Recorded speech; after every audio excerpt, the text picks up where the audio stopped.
Ladies and gentlemen, welcome back to the workshop. It is fantastic to have you here again because we are again trying to learn as much about craft, trying to learn as much about bladesmithing, trying to grow as much as possible today. And I am thrilled to bring you along. I'm also thrilled that NordVPN is sponsoring today's episode because they're going to be giving you guys 3 years of military-grade encryption for a 77% discount, making sure that after all the hard work that you put into your life, you make it that much more difficult, so much more difficult for somebody to steal your identity, because a lot of people suffer from that each year, and it's not something that's easy to put right. So you can get yourself protected today with NordVPN. So make sure to go to nordvpn.com/forge and use my coupon code FORGE at checkout to get 3 years for 77% off. Thank you, NordVPN, for sponsoring the video. Thank you guys for being here and hitting that link at the end of the video. For now, we've got some learning to do. Let's get straight on to it. So this is where we left off yesterday with our keyhole integral.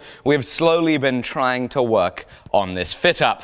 We have a lot of African blackwood to play with. This is where it's at with our friction fit. We're now going to remove this, have a look at the imprint on the wood, and see what it is that we can do to the rest of this to mean that we get a nice interference fit with the rest of it.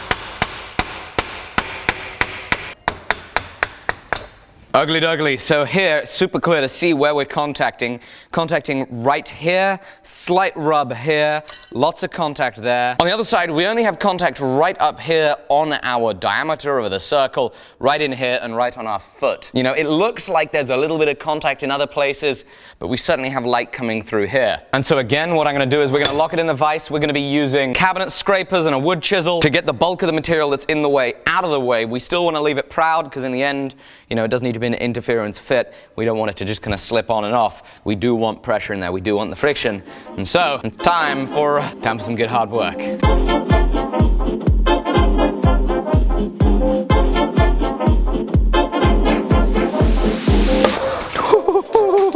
Oh boy.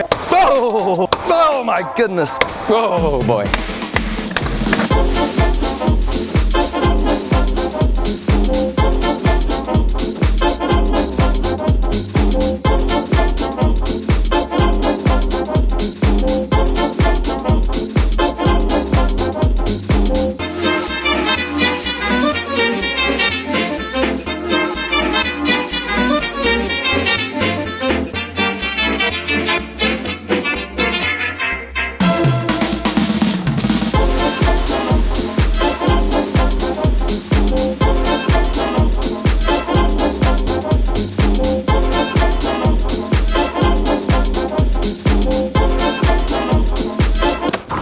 Alrighty, so let's have a look. It certainly is not perfect. This has been extremely difficult. Let's have a look at what gaps we've got. Okay, how about this one here? Not quite. Oh no. Well, that's good that I have to keep working my way down. I reckon that's going to be the money. Yeah, okay, so right there, a 4/1000 to 0.1 millimeter feeler gauge slips in. Now let's see if there are any other gaps. Okay, so right in that corner, we have a slight gap. And I think right in this side here, yeah, I can see just a sliver of air right in that side there. Looks like that's a couple thou of gap there. You know, the hope is it's just like an interference fit of presumably only like half a thou or something, which is a crazy amount of accuracy to try and do something with. I mean, this is super difficult. Oh no, there's another gap on this side here. Oh my goodness, that is a gap and a half. That does not look good. Now, what's interesting is there's obviously a lot of tension on this. We put a lot of force driving it in. And so I wonder if what's happening is because we have contact here at the top on the sides, I wonder if that's where the pressure is being applied and it's bending our tines outward, losing contact here in the middle and on the end. On screen right now, oh my goodness, on screen right now is the measurement that this is unbent. Right now it's 33.9 millimeters. So we've got some serious friction going on, and I think that we need to address that before we totally scrap this. So, though on the verge of scrapping it we're gonna knock it out. Make sure first we know which side is which, and then I will also take note of where we don't have air. So the plan is going to be as follows. Take off my ridiculous, I don't need that anymore. Take off my spacesuit. We're going to knock that out. Wow, now that I'm looking at it, now that I've noticed it, that is shocking just how much we've stretched that out. We're gonna knock the wood out. We're gonna take a good bit of material off here and here. See if we can reduce the amount of pressure that we're applying as we drive it in so that it doesn't bend out. Hopefully, we can actually still get the contact we need with this, which I still think is possible, considering how, like, I mean, that's 2 millimeters bent out. So, I've got some more fiddling to do.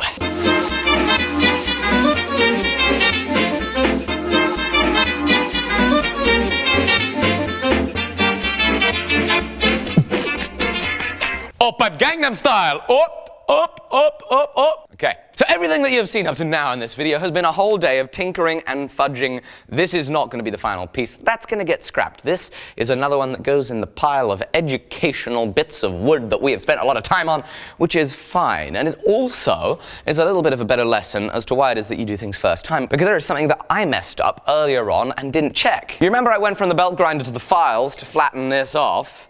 Well, I was so concerned trying to get my profile neat that I didn't take enough care to look at it and see how flat we are. So we have a slight, ever so slight convex in our keyhole, which is no good, because here I am trying to get a no-gap fit-up that's relying on friction, and it'll only touch here in the middle, which means that we're inevitably going to be getting gaps, which means this whole time I have been fighting to achieve something which is impossible, which is ridiculous, which is, again, why it's important to do things first time, because we can mitigate against these risks. Now, I've learned a lot from the previous endeavors. I've also looked over and over and over again at this one video I could find on YouTube of Rodrigo Streddo making a keyhole integral, and what he did is he used this as a tool to shave that material into size. And I was concerned about doing that because when I was pressing the oak, it just shattered away. But maybe it'll be a little bit easier on the African blackwood. I've certainly seen keyholes done with African blackwood, and if this is how one guy's doing it, I presume other people are doing it too. So that's what we're going to try, but we're going to do a test piece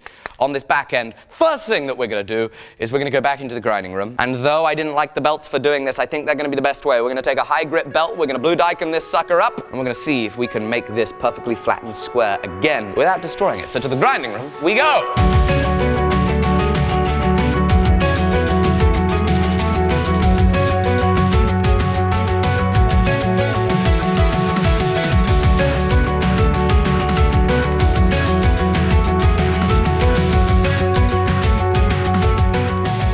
Look how out of flat I was! Look at that! I did a terrible job filing that. I am so pleased I sorted this before we did our last attempt with the African blackwood. Oh yeah, oh my goodness. The belt is so much better than the file. Yes, goodness. So good to know your limitations. I'm a lot better here than a file. A belt isn't the flattest thing in the world. Ah! Me with a file is about the roundest thing in the world.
This all squared up and pretty and beautiful. We have another little African blackwood test piece. We are proud of the line by about 5/1000ths of an inch or so. It's nice and neat. We have a chamfer on it. This has a clamp on it. It's like, I mean, the clamp isn't tightened, it's just there, so to speak. And what we're gonna now do is something that's probably gonna end badly.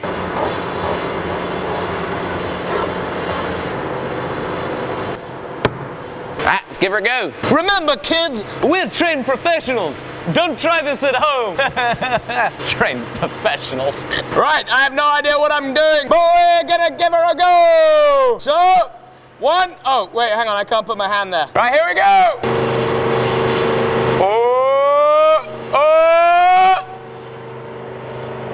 Oh! What? Oh, no way. Now that is cool. That is really, really cool. Okay. All right, let's keep going with it. Now that is pretty awesome. Went a little too far, but let's have a look and see how it looks. So I went a little too far, so it's actually gone below the level of our wood. But holy granola, that is such a better fit up than I spent all day working on a fit up, and this is 1,000,000 times better. And that did not take particularly long at all. Let's have a look at it better. So right here you can see we do have gap at the end of the material still. Still gaps at the end. See if I can feel any gaps. That's tight, tight. Slight gap here, just a slight gap there. No gaps here, no gap. I feel like a dentist. No gap, no gap, no gap, no gap, slight gap. Let's flip it over. This here, I'll need to make sure that on the final one I do a much better setup than I did. I just put some pieces of square stock down, and one of the pieces of square stock slid over. So that groove there is the square stock, so we'll continue our examination pretending that that gouge isn't there. Interestingly, there is a lot more gap on this side than there is on the first. There's a good bit of gap there. I can get the razor blade in. On this side here, there's almost no gap actually. In there, almost no gap, almost no gap. See, I can't tell if that's gap or shadow. Oh, I think that just might be a shadow from the chamfer of the hole. The hole still has a little bit of a chamfer, but it looks like a gap. Coming around here, slight gaps, but really unbelievably better than every single one of the last attempts. This is what I saw Rodrigo Sfredo do in that YouTube video. I'll make sure there's a link to that below. But yeah, this has worked unbelievably better. I think we can go to the final one. And I think on the final one, the only real difference is we're gonna leave a little more material here at the ends there, because it probably does swell out even though we've got a clamp on it. Leaving some extra material for our integral to cut away at is probably gonna be a good idea. Aside from that, I think we're good to go, provided we take our time and do it right. So there we go. Now this represents some serious learning. We're gonna get the calipers on. Now, this is the seriously interesting thing, is again, still, this has spread by 1 millimeter. By goodness am I learning a lot. It has spread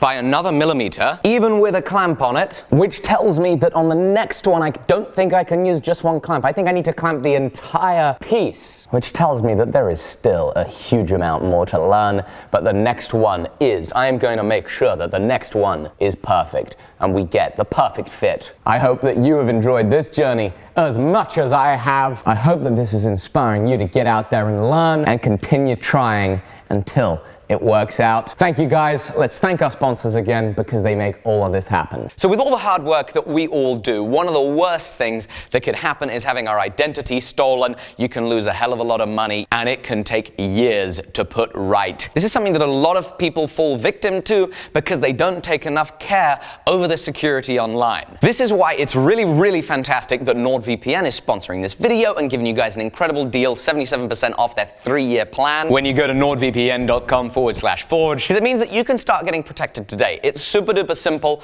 to get set up with their military grade encryption. It's as simple as typing their website in the browser, entering in a cool email, looking at the deal, entering in the coupon code FORGE, and then once you open up the app on your phone, you have the choice of over 1,000 servers to choose from on their wonderfully interactive map. It's very cool, super simple to switch from one server to the other. How does a VPN work? Well, if in doubt, if we can explain things with tools, it tends to make a little more sense to me. So typically when you use the internet, the swage block being you, the anvil being the site that you're connecting to, you go straight from the anvil to you through this line of hammers. The trouble with this is it's unsecure, so you can easily get a spanner in the works and somebody can intercept this data and see what it is that you're looking at and get your information. So what NordVPN does is they have 1,000 of these servers, sledgehammers. Whichever server you choose accesses the site, receives the information, it encrypts that information, jumbling it all up, then sends it to you, but it's still all jumbled up the whole way across, so the spanner can't get in there until the handy dandy little app that works on iOS, Android, Mac, and PC unjumbles it all and finally puts it on your screen. That way you're safe from nefarious spanners, and since you get to choose which server you're on, you can watch shows like Netflix that are only available in the US or another country, or YouTube videos that that can only be seen in a certain country, you can access them because you can choose whatever sledgehammer the server you want and switch from them very, very easily. But of course, with all this protection that NordVPN is offering you by acting as a buffer, something that would be very terrible is if they were logging your data and they themselves were keeping track of what it is that you're up to, the content you are searching, the passwords they're putting in, but they don't. They have a strict no data logging policy, and they're so good at what they do that they are the only VPN to get a perfect score on PCMag, incredibly highly rated. And the worst thing that happens if you go to nordvpn.com/forge and use my coupon code is you protect yourself for a month, you make sure that no hackers can get some prongs into you, and then hey, maybe you decide you don't like it. They have a 30-day money-back guarantee, and the 24/7 customer support is sure to help you out. Thank you, NordVPN, for sponsoring today's episode, protecting my internet security a little bit better, and hopefully protecting yours. So make sure to go to nordvpn.com/forge. Thank you, NordVPN. It's been a pleasure, and I am very, very much looking forward to seeing you on the next episode. Bye-bye.